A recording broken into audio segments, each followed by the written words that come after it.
নদী ভাঙন নিয়ে বিস্তারিত জানাতে রংপুর থেকে সরাসরি যুক্ত হচ্ছেন সহকর্মী রফিকুল ইসলাম।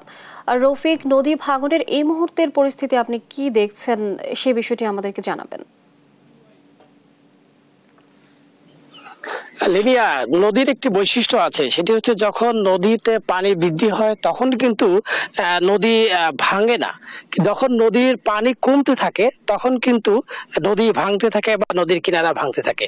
আমরা এই মুহূর্তে রয়েছি রংপুরের কাউনিয়া উপজেলার গদাই এলাকাটিকে আপনাকে দেখানোর চেষ্টা করছি। এটি কিন্তু গত 15 দিনে ভেঙে ভেঙে ভেঙে ভেঙে বাড়ির কিনারায় চলে এসছে।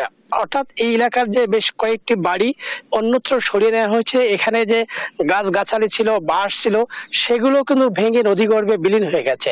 স্থানীয় যারা বাসিন্দারা রয়েছেন, যারা ভাঙ্গন কবলিত এলাকার মানুষজন রয়েছেন, তারা বলছেন যে শুরু থেকেই পানি উন্নয়ন বোর্ডকে তারা টাকা দিয়ে আসছিল। তারা বারবার বলে আসছিল, তাদেরকে লিখিতভাবে বলেছিল যে এই এলাকা তাহলে এই এলাকার রক্ষা হতো, গাছপালা রক্ষা হতো। কিন্তু তাদের সে কথা তারা কর্ণপাত না করবার কারণে এই যে সড়কটি, সেই সড়কটি গত 15 দিনে পানিতে ভেসে গেছে, ধসে গেছে। এখন কিন্তু একেবারেই বিপদগ্রস্ত অবস্থায় রয়েছেন এখানকার মানুষজন। তারা কিছুটা নিজ উদ্যোগে এখানকার বালি বস্তায় বালি ফেলে রক্ষা করার চেষ্টা করেছেন, আর কিছু জিও ব্যাগ পানি উন্নয়ন বোর্ড ফেলেছে, তবুও কিন্তু রক্ষা হয়নি। তো আমরা এখানে আমাদের সঙ্গে যারা আছেন এখানকার ভাঙ্গন কবলিত এলাকার মানুষ, আমরা তার সঙ্গেই কথা বলতে চাই, তাকে যুক্ত করতে চাই, তার কাছেই তাদের জানতে চাই যে কিভাবে এলাকাটি ভেঙে গেল। আমাদের মনে করেন যে প্রায় 15-20 দিন থেকে মনে করে যে এই সম্পূর্ণ এলে ভাঙ্গে আসে যে আইসে মনে করেন যে এখন মনে হয় এই রাস্তাঘাট সব চলে গেছে যাওয়ার পরে এই মনে হয় যে এই বাড়িগুলো মনে হয় যে মানে খুব বিপদ আছে। মানে কিছু বাড়ি ভাঙছে, ভাঙার পর মানে কিছু যে অবস্থা দিছে, আবার কিছু দেওয়ার কথা আছিল কিন্তু বস্তাগুলো মানে আসে না। মানে বস্তাগুলো দিলাম তো এই গ্রামটা কিছু আর কি মনে রক্ষা হইলো নি। এই গ্রামটা এখনই মনে হয় এই যে বসত গুলো দেখা যায়, এই বসত গুলো মনে হয় সারা রাত কোনো ঘুম নাই, কিছু না, এই আস্তা ঘাটে মনে করে দিলে বসে বসে রাত কাটায়। আপনারা কিভাবে এগুলো রক্ষা করলে? এলে আমরা কিছু বস্তা মনে করি, আমরা নিজেদের কিছু বস্তা মনে করি আমরা বাজার থেকে কিনে নিয়ে আসি, নিয়ে এসে কিছু বল ভরাছে, আর কিছু মনে হয় পানি উন্নয়ন বোর্ড থেকে কিছু বস্তা দিছে। এখন যে বস্তা দিছে না, এই বস্তাতে মনে করে যে মনে করে যে কিছু হয় নাই, মানে সামান্য কিছু কাজ হয়েছে। আরো বেশ কিছু বস্তা দিলাম তো, তাহলে মানে কিছু আর কি রক্ষা হলো নি।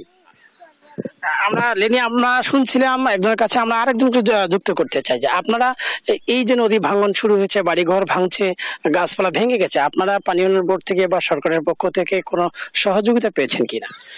আমরা সহযোগিতা পেয়েছি বোর্ড থেকে। আপনার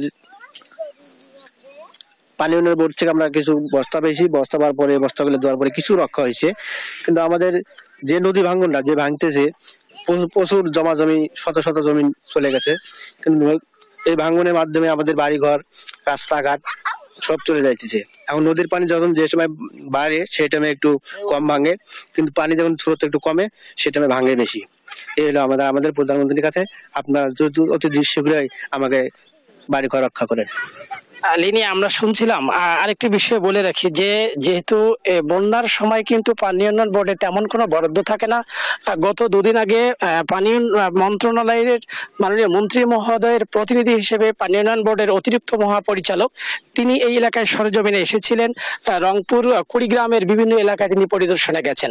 পানি উন্নয়ন বোর্ডের তত্ত্বাবধায়ক প্রকৌশলী যিনি এই এলাকার দায়িত্বে আছেন, আহসান হাবিব, তিনি আমাকে সকালে জানিয়েছেন যে মন্ত্রী মহোদয়ের প্রতিনিধি এসে ঘুরে গেছেন, কোথায় কিরকম ক্ষতি হয়েছে সেই পরিসংখ্যান তিনি জেনে গেছেন। তিনি এখান থেকে ফিরে যাবার পর তার যে পরামর্শ, সেই পরামর্শ অনুযায়ী বরাদ্দ দেওয়া হবে। এই মুহূর্তে পানি উন্নয়ন বোর্ডের কোনো বরাদ্দ নেই।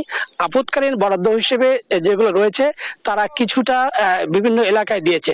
বিশেষ করে এই মুহূর্তে সবচেয়ে বেশি ভাঙন রয়েছে কুড়িগ্রামের বিদ্যানন্দ, নাগেশ্বরী এবং রৌবাড়ি রাজীবপুর এলাকায়। তো সেখানেও এই বরাদ্দ নেই বলে এখানকার যে পানি উন্নয়ন কর্মকর্তারা রয়েছেন তারা জানিয়েছেন। তো এখানকার ভাঙ্গল কবলিত এলাকার মানুষজন জানিয়েছেন যত দ্রুত সম্ভব এলাকায় যদি জিও ব্যাগ ফেলানো না হয় তাহলে বাড়িঘর রাস্তা কোনোটি রক্ষা করা যাবে না। তাদের দাবি দ্রুত এই এলাকাগুলোতে যেন জিও ব্যাগ ফেলানো হয়। তাহলে এই ছিল তিস্তার পানি বৃদ্ধি পরে যে পানি কমে যাচ্ছিল, সেই কমে যাবার পর যে ভাঙনের পরিস্থিতি, এই ছিল আমার কাছে।